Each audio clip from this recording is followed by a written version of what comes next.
thank you everyone for participating. As you heard, we do have a tight schedule today, and you may have heard me talking off camera. Likewise, I mean, we've got Senate in session with committee meetings ongoing, so we've got a busy day, and our goal is to hear from two state senators about what is happening with energy during COVID-19 and how energy could be part of the effort to propel Pennsylvania forward. But I will tell you, you're not going to propel PA forward without the likes of the state chamber. And we are also blessed to have Gene Barr join us today as a panelist. So truly, you know the drill. We do want to see your questions. Feel free to add them in through the chat. We will be looking for them. Our goal today is really to talk about, what is occurring in State Senator Gene Yaw's district as it is from a production standpoint, as well as then all that opportunity for economic development aspirationally, but also have Gene Barr sort of tell us, hey, this is what's happening right now. Again, a lot going on. I don't really need to introduce the folks that are going to speak. I'm going to be quiet for a quick second, and I'm going to hand this over to State Senator Gene Yaw. Again, Gene, thank you for taking time out of a crazy day, as it turns out for you and Senator Yudichak. We appreciate your insights and your participation, sir. Thank you, George. It's really a pleasure to be able to participate in an event like this. I know that some of the things that we wanted to talk about was, the ongoing employment, the nature of the critical nature of the energy industry, and then the upside and recovery. And I'm sure that we're going to talk about that. The other people will. I'd like to kind of start with talking about the critical nature of the energy industry, and specifically what that means to this area of Pennsylvania. I think you need to have that background to say, well, then what's going to happen in the future? Pennsylvania is the second largest gas producer in the United States. Now, many of you have heard me say this before. We certainly do not act like it. If we're the second largest gas producer in the United States, we are one of the largest gas producers in the world. Just think about that. Pennsylvania, little old Pennsylvania. And we have, it's over 9,000 producing wells. We have 20% of the U.S. gas production, 32% of the shale production, and 33 of 67 counties have at least one well. I think the last count I saw, we have 25 active rigs here. So it is it's a huge impact. 65% of the gas that comes out of Pennsylvania comes out of the north central region, and the majority of it out of my district. So I know we have this competition in Pennsylvania between the north central and the southeast. They may drill more holes. Our wells are more productive. There's no question about that. One of the things that we talk about when we talk about the impact that everything has had and what shutdown for the last 2-3 months it will mean, remember, that's going to affect our impact tax. And just a little bit about the impact tax that I think that we need to recognize that the 23rd Senatorial District has received approximately $300 million since 2014 when that act went into effect. And I'll tell you, broken down, that's $111 million went to counties, and about $180 million went to the various municipalities. I can give you a breakdown. Like Bradford County, it received about $117 million. Lycoming, $72. Sullivan, $9. Susquehanna, $93 million, which I know is Cabot's home base for all of the drilling. The impact tax, there's no question about it. The pandemic, we're drilling less wells. And we're not drilling less wells because that there's necessarily been a problem with drilling. As I said, I think early on it was nice that drilling and pipelines and all that were considered to be essential businesses. But the problem is if all the other businesses are shut down, where do we sell our product? Who do we sell it to? What do we do? If you stop and think about gas industry on a daily basis, how does it affect us? It affects it, with our heat, clothing. Every piece of clothing that everybody here is wearing at some point went through a process using natural gas. Electricity, our cell phones, our computers, everything that we use. Medicine, fertilizer. I know that I think we'll probably hear a bit more about fertilizer, cooking, transportation, gasoline, chemicals, all these things. And if the economy is shut down, there's no demand for it, and it backs it right back up into the natural gas. What natural gas has done to Pennsylvania is that we changed from an energy importer to an energy exporter. We were exporting LNG, CNG, and most importantly, probably electricity. Just mention an aside, I had the opportunity to take the Environmental Resources and Energy Committee to Valley Forge to see the PJM interchange operation. Fascinating, absolutely fascinating. It is one of the things that the PJM people told us is right now Pennsylvania has almost the ideal mix of coal, nuclear, and gas as far as electric production. But the bottom line is that the information I've read is permits for drilling are down about 61% across the country. That affects pipelines, it affects the drilling. Our gas, I know that given the makeup of the way gas is produced in Texas, for example, oil is really the main product there, and methane gas is a byproduct. Our gas is approximately is mostly methane. It's pipeline quality, virtually take some water vapor out of it. So there's two things that really affect what we can do with our gas. One is the demand, which we said if you close down the whole country, close down the whole country, plants are closed. We've had an unusually warm winter. There was a low demand. And then the second thing that really affects us is the infrastructure.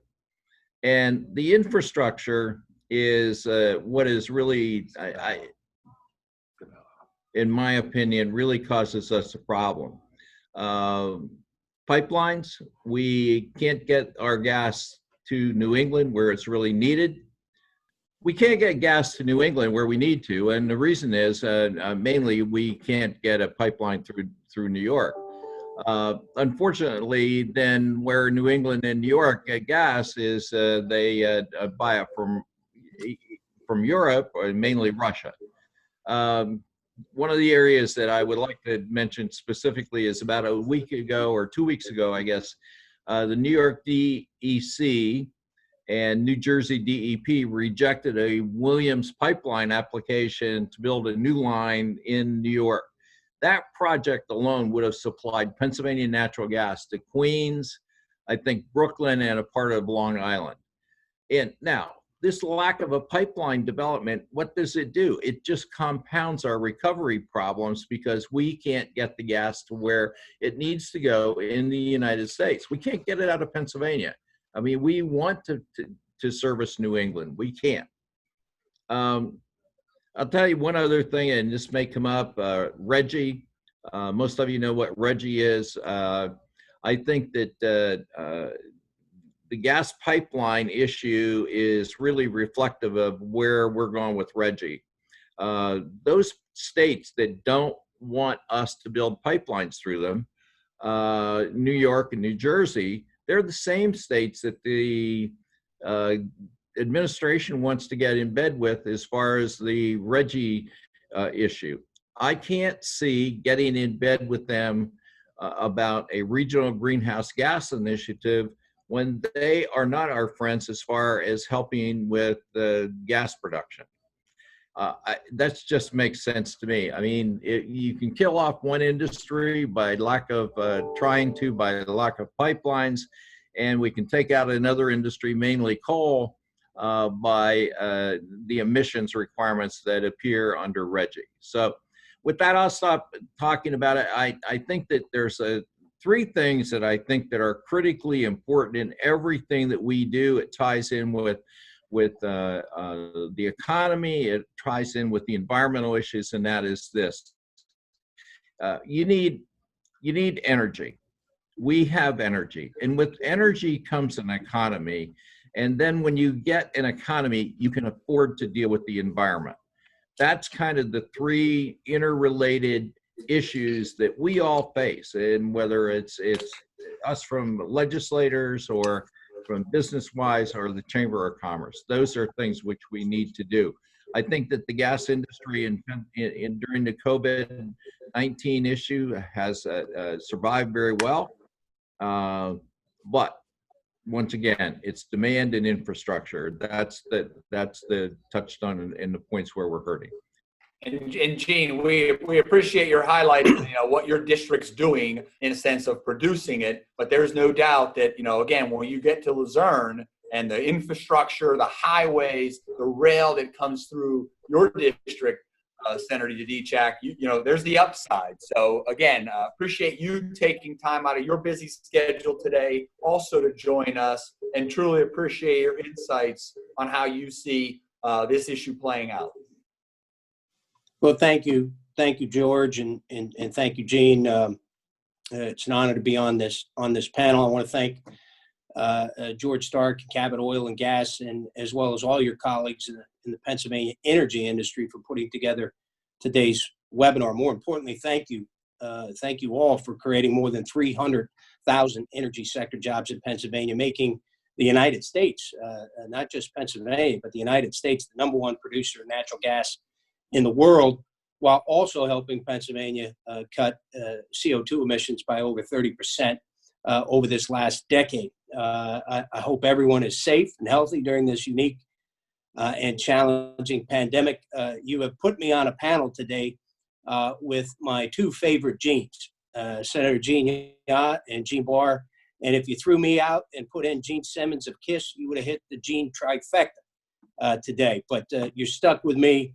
And honestly, I can tell you the two gentlemen that are on the panel with me have taught me more about the economic potential of responsible natural gas development than any other two people in Harrisburg. So it really is an honor to be on this call and have a different perspective than my colleague, Senator Yaw, in looking at the downstream, the power of downstream job creating in the natural gas development. When 2 million, we're approaching 2 million Pennsylvanians are out of work, and our economy is spinning toward a deep and painful recession. As you all know on the webinar, the Royal Dutch Shell cracker plant, Beaver County, is the most significant economic development project in Pennsylvania. With over 6,000 construction trade jobs and $6 billion in private investment, the Shell cracker plant is a window into an economic future that could make Pennsylvania not only a global leader in natural gas production, but a giant in manufacturing, particularly in the petrochemical industry. There are critics who want to demonize the natural gas industry and the petrochemical industry, but I'll point those critics to an example during this pandemic of Braxton America plant down in Marcus Hook. The brave and talented workers at that petrochemical plant worked around the clock for a month straight to produce personal protection equipment to ensure frontline healthcare workers could do their jobs safely. They taught us a lot about the American spirit and even more about how important the petrochemical industry is to our everyday lives. Over the past year, I've worked very closely with industry leaders, Pennsylvania building trades, as well as economic development professionals to work on a legislative model that would mirror the success of the Shell cracker plant, that economic success in the dry gas play in northeastern Pennsylvania, in counties represented by Senator Yaw like Bradford and Susquehanna.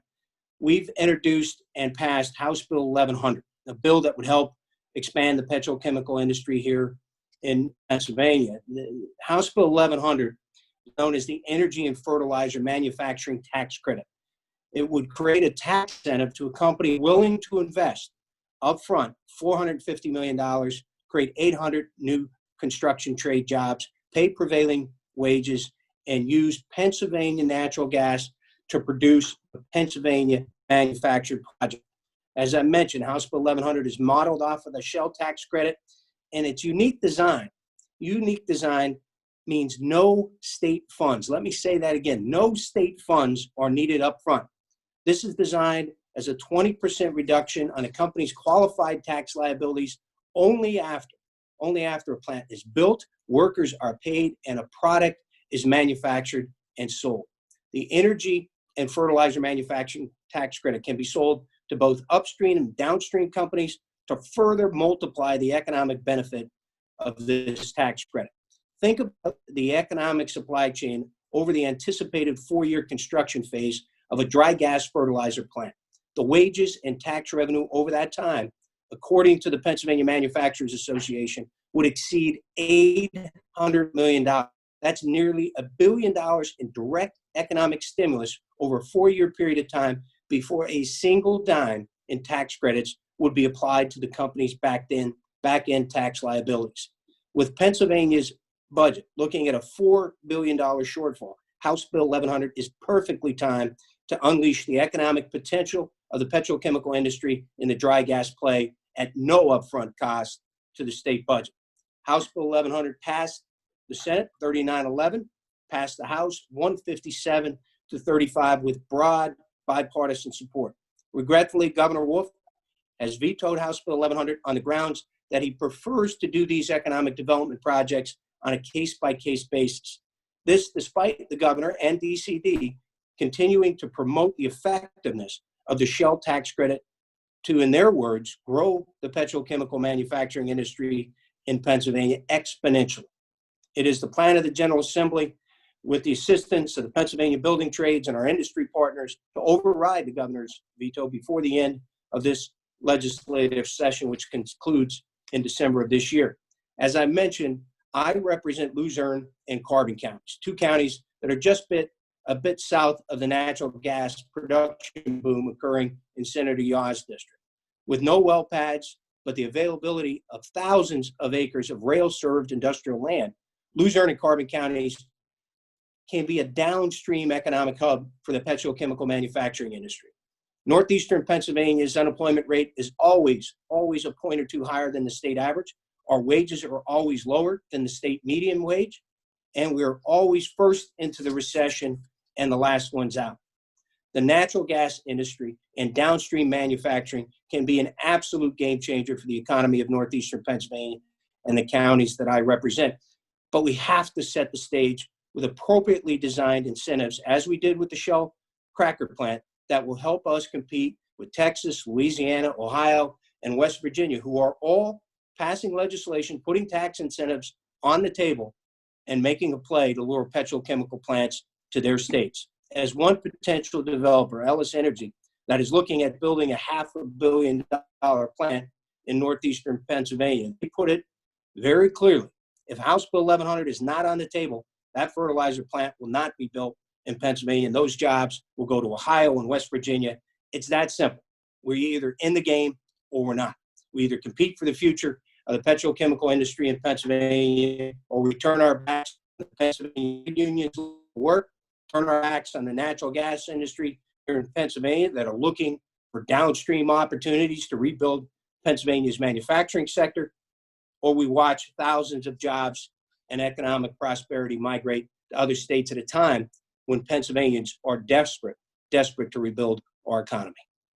With that, George, I'll turn it over to our friend Gene Barr and you for any further discussion. Absolutely. Well, again, I just want to echo the summary you're providing about 1100. And again, you worked diligently and smartly to get even prevailing wage in there, which won broad bipartisan support. Again, these are the kind of things when you're looking at 2 million people unemployed and the opportunity to create new jobs. Again, you're hearing it from Gene Yaw. We have the natural gas in Pennsylvania. We need to cheerlead for it. We need to be the ones taking advantage of it. I believe firmly it can carry us forward out of this unemployment situation, out of the pandemic, out of the opportunity that might be a recession on the horizon. So it's critical to hear that and understand that. I am going to turn to Gene Barr because I know that Gene's got a plan that the chamber's putting in place to bring it back. I also know that you're very much engaged with your own members who are diligently working to ensure that people are employed today, and energy plays a large part in their employment. You have the floor, Gene. All right. Thanks again for the opportunity. I really enjoy this. Good to be on with two of my favorite state senators. It's good to see both of you. You know, I love the interplay between Senator Yaw and Senator Yudichak because they perfectly tied the importance of upstream to downstream, which we don't do enough. And I think you guys did it extremely well. In my time, my 20 years in the oil industry for BP and API, most of my work was on downstream issues. I worked at, Senator Yudichak, you mentioned the Braskem plant in Marcus Hook. There was a BP refinery there. It's still operating. It's not BP's, but so that was most of what I was familiar with, which I'll talk a little bit about some of these issues. But George mentioned an initiative we're doing called Bringing PA Back, and I want to just spend a couple minutes on that. Because the reality is, as we entered into this a couple months ago, this critical period of our time that's both a health issue and is now an ongoing economic issue, and obviously some of the health issues related to this economic downturn. We were talking a little bit before. The chief medical officer at UPMC, Dr. Shapiro, said that in his view, because of the economic downturn, we could see as many as 100,000 to 150,000 excess suicides over the desperation that people are seeing. We already know we're seeing more drug overdoses, et cetera. So these bring real issues. And so for the last month and a half, the chamber, along with a number of our local chamber partners, and I know a number are on the phone here today, along with a number of statewide organizations, business organizations, including Hospital Association and the Pennsylvania Medical Society, because we want to, as we bring this initiative, PA Back, we want to make sure that we do it in a safe, healthy manner. It's critical for all those who are involved to do that. And it's to focus on those things that we need to do that get Pennsylvania back where we want it, back into some semblance of economic prosperity. And, both of you have noted that in many cases, Pennsylvania trails many others. Senator Yudichak, you talked about the fact that your region often trails the Pennsylvania rate, and Pennsylvania's rate typically is worse than the national rate. So we know what we're faced with here, and, we know what challenges we have. So we're focused on trying to get industry and business back safely, figuring out what are the things that we need. One of them we focused on is liability protections, not only for doctors and other healthcare professionals and healthcare facilities, hospitals, but also for businesses, those that have made personal protective equipment, who've turned their manufacturing process around to make that, for essential businesses that were required to operate. And today, interestingly, there was an article in the Post-Gazette, the Giant Eagle supermarket chain out in Pittsburgh is already being sued for requiring people who said that they had a health condition to wear a mask. So we're already starting to see the beginnings of litigation that could hit the natural gas industry as they've had to continue to operate. And we're also trying to give liability protection, not blanket immunity, as some have said, but safe harbor protections to businesses as they start up, so that they can come back and say, if I follow the guidelines, I know I'm going to be given some semblance at least of safe harbor. Those things are absolutely critical in our view. Senator Yaw talked about something that we've all talked about quite a bit, which is infrastructure. And we cannot fully realize the resource that we have here without developing that infrastructure. Look, as we come back, we're going to need all of our resources. Natural gas certainly being one of those resources that's going to be absolutely crucial as we move forward on this. And noted, unfortunately, the short-sightedness of states surrounding us that not only deny themselves the advantages of natural gas, but are actually utilizing energy sources, and in many cases have higher emissions because they're denying the utilization of natural gas to their people. So it hurts us. It certainly hurts them and hurts this country. You know, the issue of Russian natural gas coming in was touched on, and we've talked about it before. And it's absolutely incredible to me that this issue has not gotten the attention that it should. And it's even a little bit broader. There's very good information out there that Russia and other countries have engaged in disinformation against the U.S. and Pennsylvania natural gas industry and energy issues generally. And it's kind of funny. You'll hear people say, well, of course, the Russians involved themselves in the presidential campaign, but why would they ever involve themselves in a huge economic issue that impacts them? It's absolutely incredible. This has gotten nowhere near the attention, the misinformation that can be tied, the funding of certain groups who are trying to completely block natural gas development in this country. Absolutely incredible. And so it certainly deserves much more attention, much more media attention than it has gotten. Senator Yudichak, I'm glad to hear you talk about, the project that we're hoping to get up in your area, because it's certainly, while downstream, you two have certainly connected the upstream and downstream sides. What's, again, incredible, and goes a little bit back to what I just said about this disinformation campaign, the people, I've seen letters to the editor, op-eds, that just, and you put it exactly right. This is a case where we either get zero. It's not a case where we're going to try and get something out of this. It's zero if we don't do this. Some people said, I want 100%. We know what will happen. Those jobs will go elsewhere, just as they were going to go with the Shell facility. Shell was pretty clear. When we put this in, Shell said when they opened, had we not gotten this credit, and as you know, it comes after billions of dollars have been put into the ground. Had we not gotten this credit, the jobs would have gone to West Virginia or Ohio or somewhere else. And for those who have seen that facility, it's absolutely incredible what it's doing for that economy, for the trades in those areas. Absolutely incredible what is happening out there. The same could happen in Northeast PA. But again, to go to this misinformation that's out there, I've seen letters from people claiming hundreds and hundreds of millions of dollars in terms of a taxpayer giveaway. There was actually one letter that said, we should take the fill in the blank, because the number changes every day. We should take the $400 million that we're going to give to this industry and use it somewhere else. There is no magic pot of money here. The money comes from, as the two senators know, doing the development in a responsible manner, opening our borders to new jobs that have tremendous benefits across the board. And we do that because we decide to take a little bit less state tax money than we otherwise would. That's what we're talking about here. And again, I think that, we've got to do that. We have to end this wrong-headed thinking that we continue to hear about the industry, when people will say, you know what, the natural gas is here, the industry has to be here. They don't. George, as you know, this is a mobile industry. Those rigs can move. I've literally heard people say, well, these are big companies. They can afford to lose money in Pennsylvania. No, they can't. And the analogy I've used with people is, if you have a 401k and you have 5 funds, and 4 funds make money and 1 doesn't, you don't say, well, I'm making money in 4 of my funds. No, you get rid of the dog in your fund and you put it someplace else. Companies make the same decision.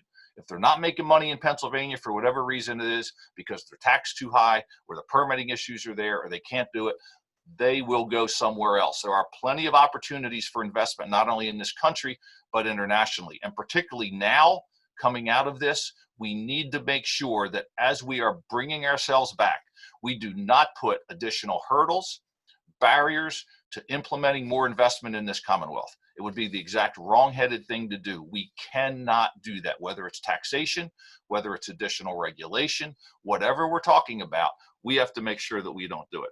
And let me close with this. At the last, and Senator Yudichak mentioned this, and I think that it really bears a discussion. We have so many people out there, from Hollywood celebrities on down, talking about banning natural gas. We need to end fracking. We need to do this. And Senator Yudichak mentioned the situation at Braskem where a number of people just kept themselves at the facility for, I think, a 30-day period and just worked and stayed and lived at the facility away from their family to make the raw material to make PPEs.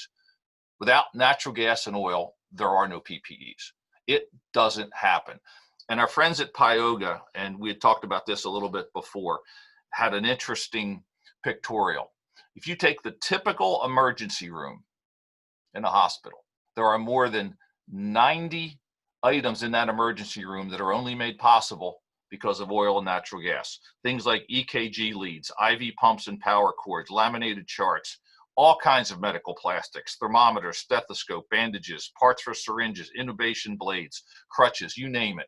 This comes about because we have an industry that delivers benefits for the Commonwealth and its citizens, delivers jobs for the Commonwealth and its citizens, and delivers tax revenue for the Commonwealth and its citizens so that we can fund the things that we all know that we want, whether it's education or healthcare or assistance for our seniors.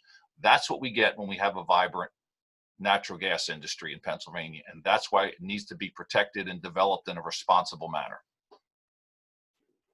Gene, I can't agree with you more. And again, when you really bring down the Pyoga infographic that shows how much energy plays into the operating room, and again, if you think about it into a nursing home, it's the same piece. And this notion that we're going to ban this or we're going to keep it in the ground, it's really, to your point, it's wrong-headed. And when you've got what we have, and you look at both senators' districts, whether it's I-80, 79, I-81, the highways that are going through their areas. I mean, we are the Keystone State for a reason, and you've got the rail, the water, and highways, and now the natural gas. Senator Yudichak, I'm just curious on your end. I mean, what your area is capable of. We've talked about some of the opportunities, but I think what you have done through 1100 is you've united energy, the chamber, and labor. So if you would talk a little bit about the notion of how labor sees this is their future, sir. There's no question. There's very few bills in my 2 decades in the General Assembly where the AFL-CIO, the Pennsylvania Building Trades, and the Pennsylvania Chamber of Commerce, the Greater Philadelphia Chamber of Commerce, the Greater Pittsburgh Chamber of Commerce have stood with the natural gas industry, with the Marcellus Shale Coalition, all in favor of a single piece of legislation, an incentive to create downstream manufacturing jobs in House Bill 1100. And I think they all recognize, and to amplify a point made by Gene Barr, I think folks have to understand this conversation around natural gas is not in a vacuum. If the COVID-19 pandemic has taught us anything, it's taught us about the global supply chain, whether that's for PPE, where 80% of PPE manufactured in China. We're talking about fertilizer plants in House Bill 1100 and in northeastern Pennsylvania. Majority of fertilizer is produced in China and Russia. Russia is the other major natural gas player in the world. And so do we want to compete globally? Do we want to bring manufacturing back in a big way in Pennsylvania? You need to do that with affordable natural gas. And for those of us in northeastern Pennsylvania, where we're just at the foothill of the natural gas well pad, and we have the infrastructure, whether it's highway infrastructure, 80-81 corridor, or the rail infrastructure with connections to all the major railroads in the country, getting that fertilizer to the Midwest, to our farmers in the Midwest. We are perfectly situated from a logistics standpoint and from the standpoint of having the feedstock. What is going to increase the cost of manufacturing? Transportation of that natural gas through a pipeline to Ohio, West Virginia, Louisiana, or Texas. We could reduce those costs by doing it here in Pennsylvania, doing it in northeastern Pennsylvania, using the best gas in the world from Bradford and Susquehanna County, getting that pure dry gas from Gene Yaw and getting it into manufacturing facilities in Luzerne and Carbon counties. And you make the point, again, Gene talked about this, Senator Gene Yaw talked about this, it's the type of gas we have, and we've got dry gas here. So when the Permian in the Southeast, when they started to roll back on their production of oil, well, the amount of associated natural gas that sort of comes along was reduced. But in Senator Yaw's district, it's dry natural gas. It's pipeline quality. So again, Senator Yaw, you've seen electric generation likewise take off, which again goes towards, if you're going to have economic development and manufacturing, you need a workforce and you need energy. And that energy could be natural gas for a product, or it could be electricity. And I think you have what, 2, 3, 4 new electric generating plants in your district? We have two major electric generation facilities, and then there are numerous smaller ones. I think like 25 kW or something like that out there throughout the district. And there's no question about it. I mean, the product is here. We need a market for it. I mean, and that goes on to rebuilding Pennsylvania's economy. We have a product that we can sell, and it's going to be needed. How do we get it somewhere? The pipeline infrastructure is a huge issue, but that's also one of the reasons why Senate Bill 1100, Senator Yudichak's bill, was so important, because if we can't sell it, then we'll create a market right here in Pennsylvania to do it and provide jobs. And somebody that wants to come in here and make an almost $1 billion investment, I don't know, in my book, I'm going to pretty much welcome them to come. And I think the day that we voted on that, there was a phone call made. John, you may know better about that. If this bill passes, or that the governor would sign it, the CEO guaranteed that he would come to Pennsylvania and spend almost $1 billion. Mhm.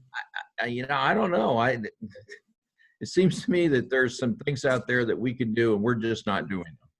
Yeah. I think back, Gene, and that's correct. The developers are very clear. These incentives have to be on the table for them to invest these enormous sums of money. I mean, we're talking about $500 million to start, the creation of 800 jobs, and a payroll. We did the math on the prevailing wage, talking about a payroll of $85 to $90 million a year, putting Pennsylvania construction trade workers to work. The economic potential here is limitless. I mean, to go back, and I think back when we did the Energy Portfolio Standards Act, and in that conversation, it was understood, conventional wisdom was that Pennsylvania would be dependent on foreign oil and gas, and Pennsylvania would never be a giant in manufacturing again. Pennsylvania natural gas has changed the game, and we have the opportunity to be a net exporter of energy, and we have an opportunity, because of the logistics, because of the regions that we have in northeastern Pennsylvania or southwestern Pennsylvania, to be a leader in manufacturing again in the petrochemical industry that is now critical to our healthcare industry and critical certainly to our supply chain, whether it's food manufacturing and farming or the healthcare industry. So natural gas has changed the game. We haven't taken advantage of it. It's been part of the conversation, but I think with Royal Dutch Shell, we've proven we have a model. We don't have to think about whether or not House Bill 1100 will work. We know it will work. We have the model in Beaver County, $6 billion in private investment, over 6,500 construction trade jobs.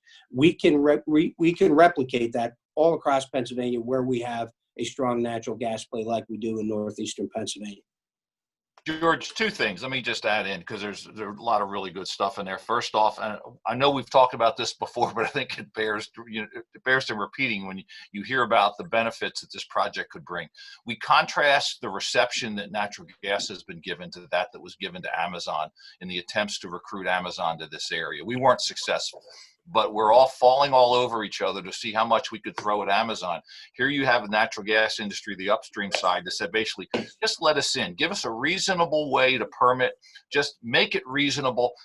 Please work with us. We want to be here, et cetera, et cetera. Here we have another one in terms of 1100 that says, we'll come in and put significant amounts of money, just as happened, conceptually with Shell. All we want to do is just give a little tax break because Pennsylvania's got a tax structure. Let's be blunt. We have a 10% corporate net income tax. I would love, as the media often asks me, how do you feel about these incentives? I said, I hate them. But I said, the reality is we can't unilaterally disarm. Because we have a 10% corporate net income tax rate, in order to remain competitive, we have to do some of these other targeted things. I wish we could all compete on everything, but unfortunately we can't. So these are the things that has to happen. Let me go back to something else. Senator Yudichak mentioned the supply chain. I think this is absolutely crucial. There's a lot of discussion now we've all seen at the national level, and this crisis has driven us to this point. In fact, we do make a lot of personal protective equipment in this country and a lot of other medical equipment, but a lot of it does come from overseas. And regardless of how much we make, there will be, I believe, a dialogue at the federal level about how we what I'll call reshore, bring some of the pharmaceutical manufacturing, some of the other medical equipment manufacturing back. So if it's going to move, our goal as a country and as a Commonwealth is figure out how we get our share of that. If it simply leaves China and goes to another country, we've not succeeded. It's become a strategic issue now. We have a tremendously vibrant pharmaceutical business in this Commonwealth, as well as all kinds of biotech and those other similar issues. We have the resources here to continue to grow those industries, because for a lot of the bio issues, a lot of the pharma issues, they need natural gas as a raw material. They obviously need it in order to make their production. We should be working everything we can. We've talked about infrastructure, getting infrastructure to those sites, and advertising Pennsylvania as the place you ought to be from an energy perspective. We have what you need to come here. And if we have to do something along the lines of 1100, then we do that. But we have got to do everything we can to make sure that when that supply chain discussion happens, Pennsylvania's at the table to be part of that discussion to make sure we get our share. And you really raised the point, Gene, about being at that table, having that discussion. And Gene, y'all brought it up. We do. I mean, we need a cheerleader. We need someone with that vision in the economic development world saying, look what we have. We have all this at a time when we're all now way too familiar with how damning it could be when you do have too much of your supply chain offshore. So again, it's like we're reading the questions that are coming in on the chat right now. That was Andrew Ritter's question. What can we do more to reshore? And I can tell you this, as we watch the other states, and Ohio does nice work on their permitting of locations. When they're redeveloping a site, the permit is part of the redevelopment. So when you move your business there, they're handing you the permit because they've already taken that into account. Louisiana recognized that, they were sort of stuck with some dry natural gas, with natural gas. So they made an effort to be the area for fertilizers, for fertilizing plants. So they're not building pipeline to move it. They're just getting companies to move to Louisiana to build the fertilizing opportunity. So again, that's what we're missing here. We're missing that real leadership to say, this is what we can do. And again, I hope that through events like this, we can educate people to say, there's really no reason that we would have to have, whether it's coming from China or Japan or Russia, but what about right here? And you've given great examples of Braskem, that 28 days, 30 days, what they're doing in Marcus Hook. Earth Conservancy has that type of facility in Luzerne that we could be doing the same thing. And when I drive through Senator Yaw's district, again, Route 15, the opportunities that are there through 80, these are industries that we ought to be championing to get back to do this. So again, an effort that we really need to make certain that we can come up with a way on 1100. Senator Yudichak, do you think right now 1100 is more an override, or do you think there might be an opportunity with just efforts, whether it's the budget or what will be in the fall? Any other crystal ball on that one, sir? When we passed House Bill 1100 in February, the unemployment rate was somewhere around 4%. We're likely to see that reach 20% at some point over the next 12 months. I think the opposition to House Bill 1100, and I think it speaks to a lot of what both Senator Yon and Gene Barr have said, this misinformation around the natural gas industry, why Pennsylvania has not embraced the natural gas industry and not seen the economic potential is because of this false narrative that you're either for the environment or you're for jobs. You can't be both. I've heard Senator Yaw, chairman of the Environmental and Energy Resources Committee, say it many, many times. They're not mutually exclusive. We can't do both. Many of these facilities that we're talking about in House Bill 1100, which, George, we believe we're going to stay on the course of a veto override. We're certainly always open to the idea of compromise and conversation, but we need to create jobs in Pennsylvania. When we're looking at a $4 billion shortfall, we don't have a lot of resources to incentivize economic development. So to have a vehicle in House Bill 1100, to have that vehicle where there will be no dollars, and that's been the misinformation on the opponents, that this is some kind of a giveaway to the natural gas industry. Investing $500 million a plant, putting together a payroll close to $100 million a year, that's not a giveaway. Think of all the tax revenue, both local and state, that are generated from the construction of these facilities. We believe in the end, it's a net positive gain for the taxpayers of Pennsylvania. So we're going to go forward with a veto override. If the administration wants to come to the table and will sign on to having this be put into the tax code, we'll certainly entertain that conversation. But I can tell you, the building trades remain 1,000% in support. Our economic partners, our industry partners remain 1,000% involved. And look at the numbers. 157 votes in the House, that's more than enough for a veto override. 39 votes, that's more than enough for a veto override in the Senate. Republicans, Democrats, and independents stand united on House Bill 1100. We're going to continue to push to get it done, to make it one incentive in the toolbox so that economic development professionals like Gene Barr can attract companies to northeastern Pennsylvania. And I'll end with this note. In the companies that we're talking about, understand they are in the emissions capture business. They don't want to be losing emissions in their manufacturing process. Some of them are looking at being either low to zero carbon emitters. To have a company manufacturing in Pennsylvania at low to zero carbon emissions, that is exactly what our friends in the environmental movement want, and it's what we want in terms of creating jobs. So it is not mutually exclusive. We can't be for the environment and for creating good energy jobs in Pennsylvania. George, one of the comments which you made and Senator Yudichak also made it is about the misinformation that's out there. One of the things that I would like to do and with the Environmental Resources and Energy Committee is have a series of hearings that really detail what is the real cost of energy, whether it's called clean energy or whatever. Far too often we look at things and we're presented with facts, well, just like Senator Yudichak said, you're either for this or you're against it because, oh, the emissions are bad and all this stuff. Well, I'm not, and I am not against renewables or nuclear or any other form of energy. I don't even care whether, I mean, a lot of people in my district still use wood. I mean, that's a source of fuel and they use it. I just think, though, that in order to make the right decisions, we need to say, what is the real cost? What's the real cost of this?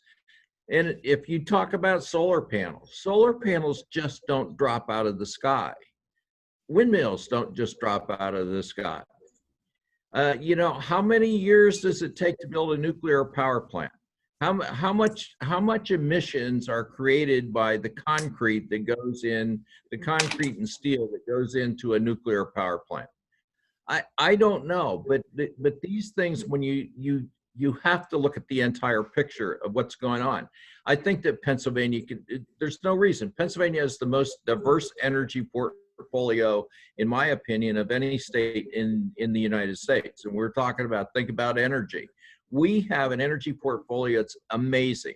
We have natural gas, we have nuclear, we have coal, we've got geothermal, we have wood, we have sun, we have solar, we've got wind. I'm not sure of any other state that has all that combination of things. But when we look at one and say, well, that one is bad or this one is good, I think we're not looking at the entire picture. And you know, how much does it cost to be? What are the ramifications of building a nuclear power plant? And people don't look at it like, how many sites do we have? I guess we have 4 sites left with nuclear reactors in Pennsylvania. Every one of those sites is a nuclear waste site because we don't have any place to store it. And the nuclear waste on those sites, what is it? I mean, that's it. What's the radioactive half-life of U-235? It's like 1,000,000 years or something. That's not a brownfield site. That's land that's gone for the next 1,000,000 years. You can't use it. Now, I'm not saying don't build nuclear power plants, but let's be realistic. What are the downsides? What happens if you use this form of energy or over the other side? You know, and what is clean energy? You have to look at it. I mean, every time I read an article about where cobalt comes from, the Republic of Congo, and it's mined by 8, 9, and 10-year-old kids, and it goes into a lot of the products that we make. You know, I don't want the United States, I don't want Pennsylvania to be known as, oh, you have clean energy because there was a 12-year-old kid who died in the Congo mining the rare earth material that's needed. So, you know, maybe it's a big project, and you know, I'm glad Senator Yudichak is on the committee. And maybe it's too big for a state committee of our size. I don't know, but I would really like to look into, as I said, what is the real cost of all these different forms of energy? Well, I'm not going to speak for Gene Barr, but I know that we, on this format of Think About Energy, would love to have that conversation. So you really may have set up, you know, what could be another conversation very similar to this, because to your point, you know, the rare earth metals are coming from someplace. Cobalt needs to be, you know, those are the things that people seem to forget about. And there's a lot of conversation about landfilling solar blades and how they can't be recycled and all the pieces that go into it. And, you know, again, I saw a tweet yesterday, you know, I could see a wind farm for 20 miles and I can't see a wellhead. So those things are there. It's all those costs. But Gene Barr, I don't want to cut you off. I think you were going to add into there, sir. No, I'd like your idea about having a specific program on that, because Senator Yaw's brought up a number of really interesting things, and I think this is what it comes down to. There is no perfect energy source. If there was, we'd all be using it, and it would be there.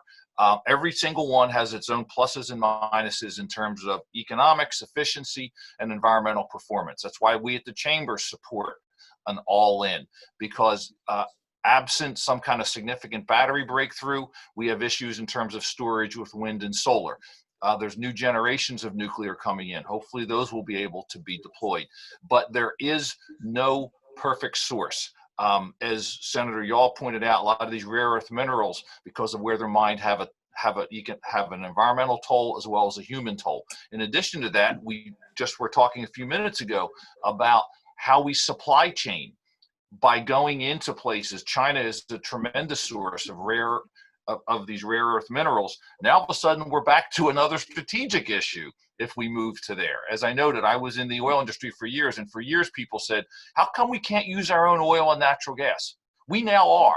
We're to the point where we are energy secure and getting more secure and are being blocked by, as we noted, misinformation and other issues that are unfair impediments to this. So I think the idea of having something that focuses on everything would be a great idea.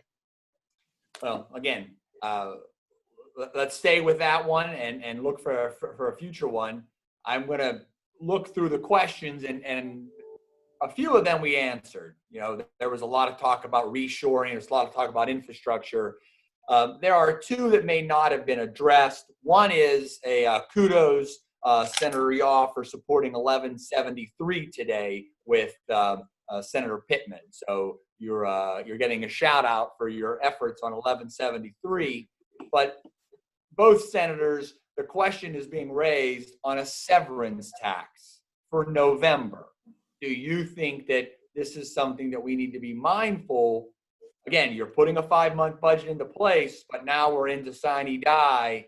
Is a severance tax something that's still out there? What do we need to be doing from the energy supporters to make certain we tamp down any support for a severance tax in the fall? You know, ever since I've been in the Senate, the severance tax, I think, has been an issue. You know, it comes and goes. You know, what, 2 years ago, was it 2 years ago now, there was some move in the Senate, and I think that many of the major gas companies would have gone along with a reasonable severance tax that had a lot of the impact or the parts in it, that are now involved in the impact tax. Mainly under our impact fee, if there's ever a severance tax, the impact fee legislation ends automatically. And I'll tell you, for the counties and local municipalities in my district, that would be devastating. I said at the beginning how much my district had gotten, almost $300 million out of the impact tax. So you take that funding stream away and they don't like it at all. Now, is there some way that we could do something? Perhaps. And I think, you know, George, we've talked about this, to be quite fair about it, as production goes up, the beauty of the impact tax at the time, it was a perfect bill at the time because it's based on the number of wells drilled. And even though the wells were not productive, they didn't have to produce anything, the amount of money for the impact tax was still due. And last year, we're still doing very well. I think, I forget the names of the states involved, but it was, our impact tax generated more fees or more revenue than Arkansas and West Virginia, Ohio, yep, combined. Yes, sir. So it was a very good piece of legislation. It's still very viable. But the bottom line is, eventually, when we stop drilling the number of holes and we rely more and more on the technology of production, and the gas companies have been excellent. I mean, you have learned, you know, as much as we have learned about you as to how to produce it and be more efficient. I think as you rely more and more on production, I think that we have to take a serious look probably at something. I don't know whether you want to call it a severance tax, but it's got to be something based to reflect production. But it also has to preserve, in my opinion, the local parts, the money coming back to municipalities and counties. That's an absolute requirement, in my opinion. Severance tax is always going to be part of the conversation, and certainly will be. Again, that doesn't mean it's likely. I think as the pandemic has particularly hurt the oil and gas industry, as we've seen the stock market for those energy stocks fall, that makes it even more challenging as we see some companies that are going to struggle through the pandemic to keep their workers on and to keep the lights on.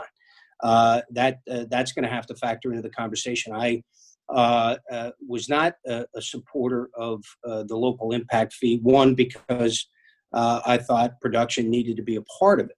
And as Gene, I think, aptly noted, that may have not been appropriate in the early stages of the industry, but now as production has grown, as the industry has matured, I think production certainly could be in the conversation, but I think it has to be in the conversation of the impact, as Gene mentioned, tax. I think we recognize it is a tax on the industry. It's not a fee, but it would have to be within the structure of Act 13. You can't penalize Bradford and Susquehanna County in Gene's district and take away the resources of those impact tax. So it would have to be done in the context of Act 13, I think, and maybe looking at production, but backing out those capital costs that the industry must invest in terms of continued exploration and production.